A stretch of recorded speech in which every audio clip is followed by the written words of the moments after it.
Hey guys, welcome back. I felt so called to dedicate an entire episode discussing the dangers of undereating because undereating is a bigger problem than you may think and is something that so many people struggle with, whether it be intentional or unintentional. We often hear people talk about overeating, but truthfully, sometimes overeating or binge eating is a result of not fueling your body with enough to begin with. In this episode, I'm going to discuss some of the lesser known dangers that undereating can do to your body. If you resonate with this or are not sure if you're truly eating enough, you don't want to miss this.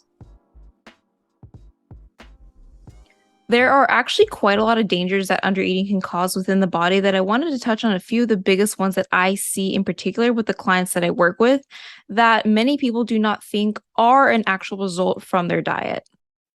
One of the biggest red flags that I see, particularly within the females that I work with, is a missing period, also known as hypothalamic amenorrhea. So you hear about hormones all the time, but up until this point, you may not have been aware that it has actually a great impact on your entire body. Think about hormones as these special chemical messengers within the body that are created in the endocrine glands. They direct and control complex processes like fertility, growth, and metabolism. Hormones have a strong influence on your immune function as well as our mood, emotions, and behavior. Our bodies are constantly adapting to our environment in order to keep us safe. This adaptation creates imbalances over time if there is a stressor present. Stress is one of the biggest reasons that hormones become imbalanced in the first place. And undereating is a huge stressor on your body, especially if it's in combination with overexercising. Undereating, overexercising, and chronic stress can lead to hypothalamic amenorrhea, also known as HA, which is a condition in which menstruation stops for 3 or more months. We have this region in our brain called the hypothalamus, and it's responsible for hormone production. It produces GnRH, which is gonadotropin releasing hormone, that signals the pituitary gland to produce FSH, which is follicle stimulating hormone, and LH, which is luteinizing hormone. If their body perceives that it's under a lot of stress and it is not a safe environment to have the ability to bear a child, it will shut down the signaling, and menstruation and ovulation will come to a halt. If you are a female who is in your reproductive years and you haven't hit menopause yet, you should be getting a period every single month. And if your periods are irregular or if you're missing your period, it's definitely a huge red flag that something is not right within your body, and it's likely due to your diet and lifestyle. I get asked all the time of what needs to happen in order for that period to return. And I will say that it is very individualized when it comes to the particular protocols that are required because each person is so unique and different. However, there's several factors that need to be addressed and focused on as you approach HA recovery, such as your nutrition, your exercise, stress levels, your lifestyle, and possible nutrient deficiencies in order to regain your cycles. So, in short, we want to send the signal to the brain that there is adequate nutrition coming in and that we're living in a safe environment in order to reproduce. Your body does not want to birth a child if it does not have the basic needs met. If you're eating too few calories or carbohydrates, the body does not feel that your body is an environment that it's able to produce a child. Keep in mind that women are the childbearing gender and our hormones tend to be a little bit more sensitive to changes in diets than men. If you are missing your period, I want you to take this as a very serious issue and something that you should definitely be working on getting back sooner than later. Many women do not take this as a huge red flag, but it definitely is. The longer that you delay getting your period back, the more that it's going to affect things like your bone health, which can lead to osteoporosis at a young age. And if you're not familiar what osteoporosis is, it is the thinning and weakening of your bones. I have talked about this a little bit on my Instagram, but I did struggle with a missing period for about 7 years of my life. And I did get it back after 6 months of really dedicating myself to making sure that I was fueling enough properly. And also, I had to cut out all intense exercise.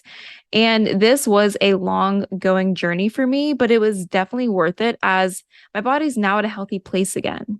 And, the journey towards getting my period back was not an easy one. The one thing that sparked me to change was when I went to get a bone density scan done, and they told me that my bones were really not in good shape. I remember in such great detail that the woman who read my chart, she said that my bone health was worse than the 85-year-old woman who came in before me, which was, it honestly like broke my heart. That was when I knew that I had to make some serious changes to my diet and lifestyle in order to get my period back so that my bone health could start to repair itself. I know it's easy to think that when you're young that nothing bad can happen to you and that not getting your period is just not big of a deal. However, if you are somebody who is young and are missing your period, just know that you can experience health consequences even if you don't physically look like you're struggling. Having a missing period can also lead to infertility if the period is never restored. So, if you ever do want to have a family yourself, getting your period back is going to be the key in order to do so. Many people aren't aware that not having your period when you are in your reproductive years can also lead to early onset cardiovascular disease. So, estrogen affects almost every organ and tissue in the body. Early menopause is associated with an increased risk of cardiovascular disease compared to age-matched premenopausal women. And so, if you get anything from this, I want you to know that your hormones affect so many things in your body. And if you're not getting your period, you're going to see the health consequences sooner or later. Even if you are somebody who is not missing your period or are not female, undereating can still negatively affect your thyroid health, your metabolism, and this will greatly impact your digestion, your sleep, and how much energy you have during the day. So, if you are unfamiliar, the thyroid is the master gland of your body. Your thyroid controls your metabolism with a few specific hormones, which is T4, also T3. These two hormones are created by the thyroid and they tell the body's cells how much energy to use. Undereating over a period of time can negatively affect your thyroid, and this can lead to things such as slow digestion, constipation, hair loss, chronic fatigue, feeling cold all the time, having really dry skin, brittle nails, and even a slowed heart rate. I have worked with so many women who experience all of these things and don't realize that it's because they are under eating. When your body's not getting enough calories, aka energy, to fuel your whole body as a system, it is going to slow down everything else in order to conserve as much energy as it can to just keep your vital organs alive and well. And honestly, if you think about it, your heart is a muscle. And so if you're not giving your body enough energy just to fuel those vital organs, you're going to see a slowed heart rate, which is super, super serious. If you are experiencing any of these things, your body's not out to get you. Your body is simply just trying to protect you. The good news is that when you stop underfueling and start truly nourishing your body with enough food and with the right nutrients to support your health, your thyroid and metabolism will restore and upregulate. So when you think about metabolism, a lot of people think that it's just calories in versus calories out, but it's so much more complex than that. Having a slow metabolism can lead to things such as slow digestion, which I talked about earlier. If you're somebody who's not pooping every day, if you're chronically constipated, if you're chronically bloated after every single thing that you eat, if you get things like acid reflux and you feel like your digestion is just never right, it could mean that you're not eating enough in combination with your relationship with food. Because if you're stressed about the food that you're eating, that will also affect your digestion and slow things down. Having a slowed metabolic rate can also lead to things such as poor sleep. So sometimes this can be from low blood sugar, but also mainly if your body doesn't feel that it has enough energy, it definitely can raise your cortisol levels. And this can cause you to wake up several times during the night. Or if you're somebody who has trouble falling asleep, it could mean that you're not eating enough. I have recommended to people to add in a bedtime snack, and sometimes this works, but if you're not eating enough during the day to begin with, sometimes that doesn't really help the problem. Undereating can also lead to your inability to perform in sports or even to gain muscle. If you are somebody who enjoys being active because it makes you feel good, if you're somebody who's really active in sports, or you have any kind of goals to build muscle or get stronger in the gym, you're not going to be able to do so if you're thriving off the baseline level. We need enough fuel to not only fuel our day-to-day functions, but also to fuel your activities. And when you're chronically eating in a caloric deficit, this is going to lead to muscle breakdown, which is catabolism, instead of anabolism, which is the build of muscle. By eating more food, you're not only going to feel better in whatever sport that you do, but you're not going to feel like you're dragging all day. I remember like when I was under eating that I would literally be exhausted before noon.